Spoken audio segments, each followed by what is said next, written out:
The first case study is the Royal Prince Alfred Hospital Medical Centre.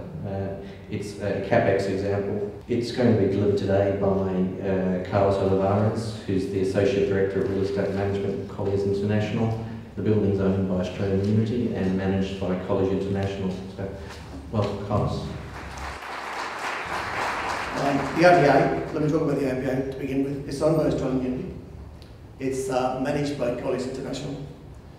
The building is about 7,200 square metres, 63 offices, medical centres, 5 levels of offices, 3 levels of car park and a small retail component. The building currently sits at 4 stars neighbours. I might say that the neighbours rating is not a proper neighbours rating, it's a test type assessment. The building being a medical centre started as we were able to put it in a neighbours calculator to begin with, because then when the building commenced with the upgrade, neighbours are allowed to put medical centres into it.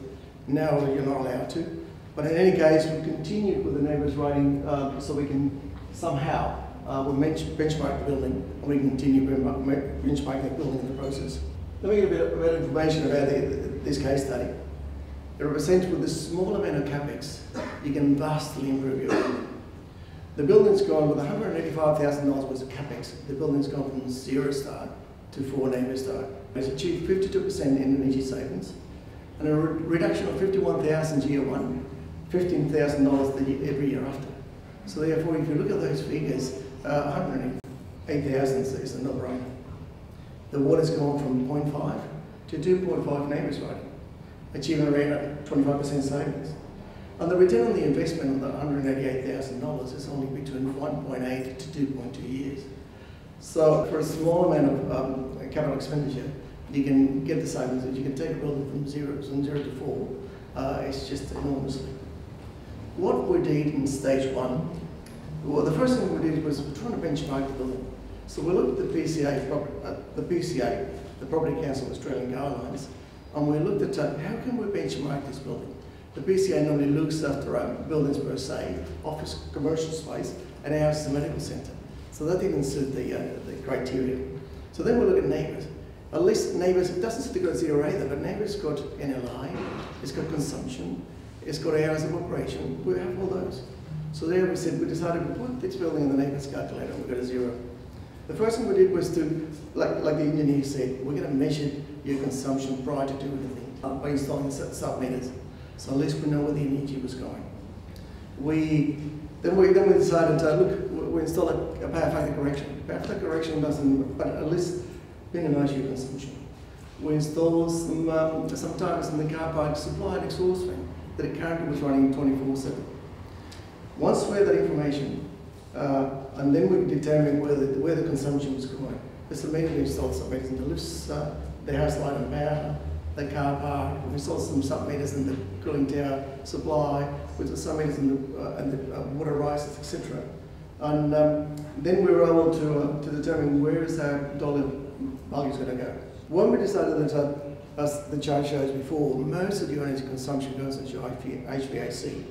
The HVAC was ran by an all antiquated time control system. So we decided to come up with consultants and put a BMS system. We put a building management system in place, which allowed us to give us, I guess, some control over the operation of the building. It gave us controls over in a suite-by-suite basis, by providing an after-hours switch that allowed them to run the operation after hours, and then hence our system didn't run 24/7. We also installed CO sensors in the car park, which allows the car park to run only the hours that it's necessary when the car parks come into the car park and when the cars go out of the car park, rather than in the past was running 24/7. We also embarked in halogen lighting. We replaced most of our common hour lighting from halogen to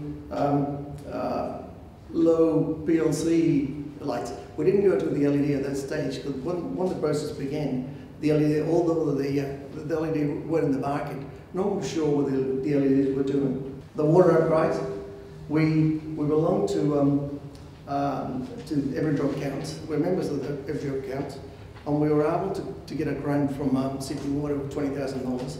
We're entitled to replace most of the single urinals, flush urinals to waterless urinals. We replace our single flush digital flush We changed all our taps and fixtures to AAA grading features. We also put restrictors on those features that couldn't be changed. What are we proposing to do in the future? In the future, we're looking at upgrading the lifts. We're looking at upgrading the car park and the fire stairs with LED lighting. What was the refurbishment necessary? That was some of the questions that we were asked. The BMS was old. We didn't have a BMS. It was old and antiquated and set of control systems. We had all the pumps and cooling towers are all old. We changed those and put VSDs. It was a need to I suppose, to retain the tenants. It was a need to reduce our costs, to ensure that the tenants are happy, to give them better comfort, to maintain competitiveness, and to ensure that when tenants come to the building, they have a happy space. Meet future requirements. Our client, Strong Unity, is committed to the Green Council of Australia, and they're committed to save a certain amount of energy in each of their properties. I'm not sure what the percentage of savings that they are committed to, but I know that they're looking at least in our building to save another 20% in the next 2 years. A concern for the environment. As I said, our clients are committed to the environment. And lastly, what I would like to share with you is a chart. If you look at where we started the project, we started at 120,000 kilowatts, and for 180,000, that's where we go. So I think when you look at it, it's just a no-brainer. It's a small amount of capex for an enormous amount of living. And I will say the champions are our clients. Thank you.